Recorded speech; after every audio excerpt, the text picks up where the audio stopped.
Hello guys, welcome છે તમારું મારા શોર્ટ વિડીયોમાં. આઈ એમ વિલ્સન બાલાસ. હું તમને આજે લક્ઝરી બોલેરોની વિઝિટ કરાવીશ અને તેમાં કઈ રીતે સાઉન્ડ સિસ્ટમ એડ કરવી તે બતાવીશ. તો સૌપ્રથમ આપણે આ લેતરને હટાવીશું, ત્યારબાદ એ ઓવેલ સ્પીકરના ગેપની અંદર વાયર એડ કરીશું, ત્યારબાદ ટોસ્ટરના 1200 વોટના સ્પીકર એડ કરીશું અને ત્યારબાદ 10 ઇંચના 300 વોટના સ્પીકરને એડ કરીશું, એ પણ બેઝલક કંપનીના. ત્યારબાદ ઓટોસ્ટાર અને બેઝલક સ્પીકરના વાયરને ફ્રન્ટની સાઈડ આગળ લઈ અને ટેપ ફિટિંગ કરીશું. તો તૈયાર છે આપણું ઓટોસ્ટાર બેઝલક અને 5100 digital BT Bluetooth model tap.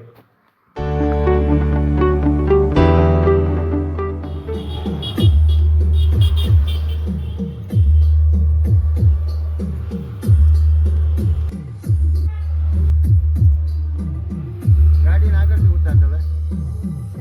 दिन को रात कहेगी तो मैं रात कहूँ। તો મિત્રો, લક્ઝરી બોલેરોનું ફિટિંગ કરીને આપણે નીકળી ગયા છે આઈસર ટ્રકની અંદર ફિટિંગ કરવા. તો હું અત્યારે પહોંચી ગયો છું આઈસર ટ્રકની અંદર ને તમે જોઈ શકો છો કઈ રીતના ફિટિંગ થયું છે અને ઓડિયો કઈ રીતના છે. તેમાં નાખેલી તે વોલ્ટેજની બાસ ટ્યુબ અને 8 ઇંચના બે સ્પીકર.